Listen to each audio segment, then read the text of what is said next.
Assalamualaikum warahmatullahi wabarakatuh.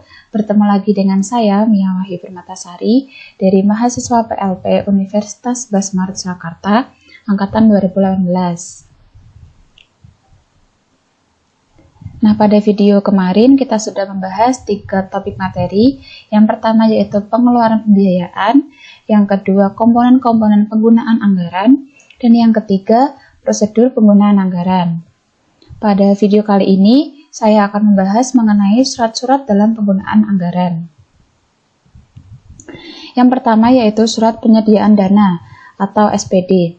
Surat penyediaan dana atau SPD ini adalah dokumen yang diterbitkan oleh Badan Usaha Daerah atau kuasa BUD yang menyatakan tersedianya dana untuk melaksanakan kegiatan sebagai dasar penerbit SPP. Fungsi dari SPD sendiri yaitu sebagai konfirmasi ketersediaan dana pada BUD. Nah, frekuensi penerbitan SPD ini bergantung pada kebijakan-kebijakan tiap daerahnya. Kemudian tata cara pengajuan penyediaan dana. Yang pertama, PPKD menyerahkan dokumen anggaran kas, Pemda, dan DPA SKPD kepada kuasa BUD. Yang kedua, berdasarkan 2 dokumen di atas, kuasa BUD menyiapkan rancangan SPD. Yang ketiga, kuasa BUD menyerahkan rancangan SPD kepada PPKD. Yang keempat, PPKD mengotorisasi rancangan SPD dan menyerahkan SPD kepada pengguna anggaran atau kuasa pengguna anggaran. Surat yang kedua yaitu surat permintaan pembayaran atau SPP. Nah, surat permintaan pembayaran atau SPP ini adalah dokumen yang diterbitkan oleh bendahara pengeluaran atau pejabat yang bertanggung jawab atas pelaksanaan kegiatan atau PPTK untuk pengajuan permintaan pembayaran. SPP ini atau surat permintaan pembayaran ini dibagi menjadi beberapa surat lagi. Yang pertama yaitu surat permintaan pembayaran uang persediaan atau SPPUP. SPPUP ini adalah dokumen yang diajukan oleh bendahara pengeluaran untuk permintaan uang muka kerja yang bersifat pengisian kembali yang tidak dapat dilakukan dengan pembayaran langsung. Tata caranya yang pertama, PA menyerahkan SPD kepada bendahara dan PPK SKPD. Yang kedua, bendahara membuat SPPUP beserta dokumen lainnya berdasarkan SPD. Nah, dokumen lainnya itu seperti rancangan, seperti surat pengantar dan sebagainya. Yang ketiga, bendahara menyerahkan SPPUP beserta dokumen lainnya kepada PPK SKPD. Yang keempat, PPK SKPD meneliti kelengkapan dokumen SPPUP dan kesesuaiannya dengan SPD dan DPA SKPD. Yang selanjutnya, yang kelima, SPPUP yang dinyatakan lengkap akan dibuatkan rancangan SPM oleh PPK SKPD paling lambat 2 hari kerja setelah SPPUP diterima.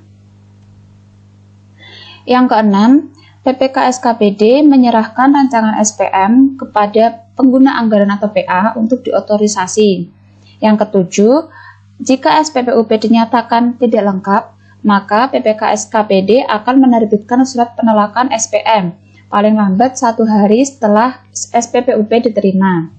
Yang kedelapan, surat penolakan penerbitan SPM kemudian diberikan kepada PPK SKPD, diberikan dari PPK SKPD kepada PA atau pengguna anggaran untuk diotorisasi. Dan yang terakhir, yang ke-9, surat penolakan penerbitan SPM diberikan kepada bendahara agar dilakukan penyempurnaan mengenai SPPUP tersebut. SPP yang kedua yaitu surat permintaan pembayaran ganti rugi atau SPPGU. Surat permintaan pembayaran ganti rugi atau SPPGU ini adalah dokumen yang diajukan oleh bendahara pengeluaran untuk permintaan pengganti uang persediaan yang telah digunakan. Tata caranya hampir sama seperti SPPUP, namun di sini kita membahas mengenai SPPGU. Jadi untuk kata atau untuk surat yang berkaitan dengan SPPUP diganti dengan SPPGU. Nah, langkahnya yang pertama, PA menyerahkan SPD kepada bendahara dan PPK SKPD. Yang kedua, bendahara membuat SPPGU beserta dokumen lainnya berdasarkan SPD. Yang ketiga, bendahara menyerahkan SPPGU beserta dokumen lainnya kepada PPK SKPD.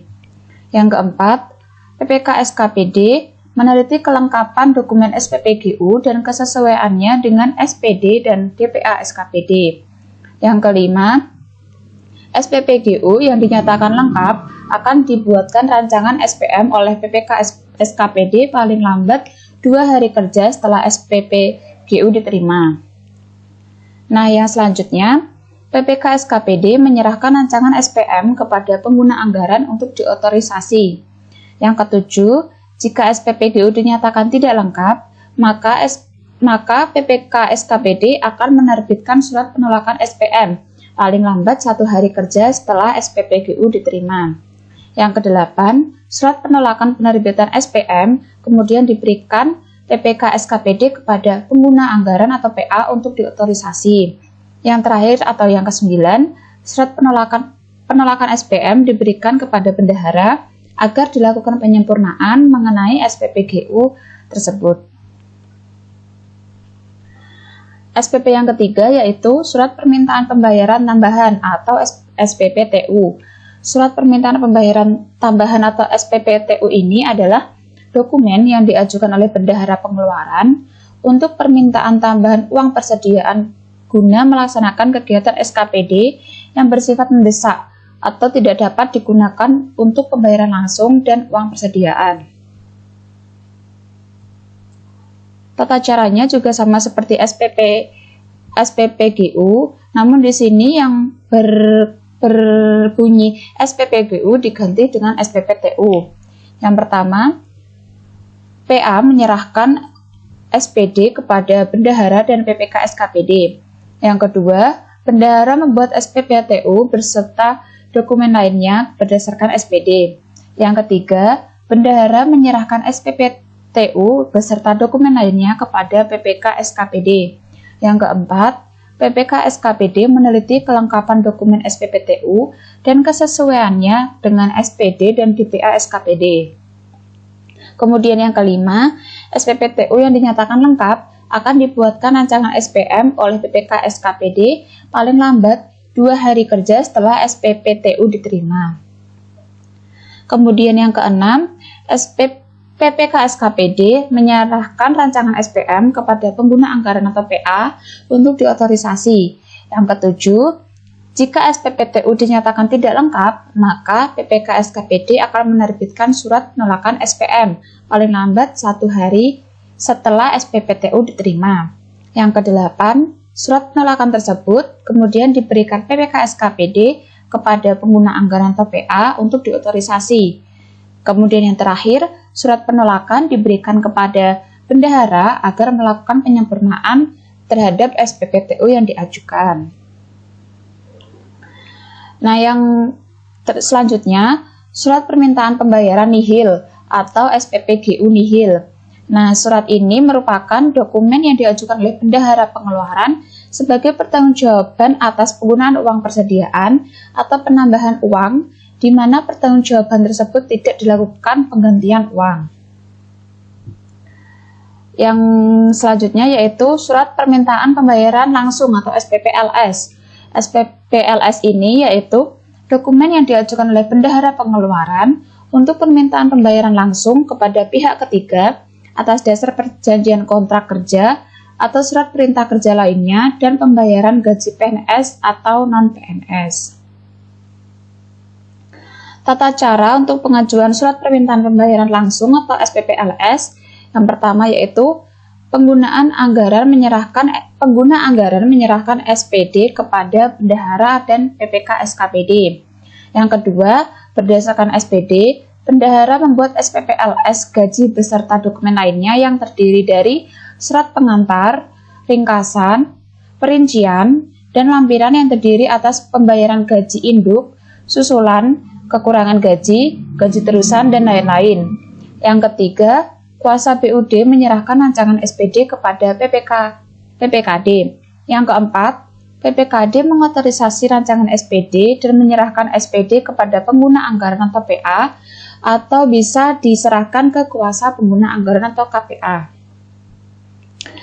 Yang selanjutnya, apabila SPP LS dinyatakan lengkap, maka PPK SKPD membuat rancangan SPM paling lambat 2 hari kerja setelah SPP diterima.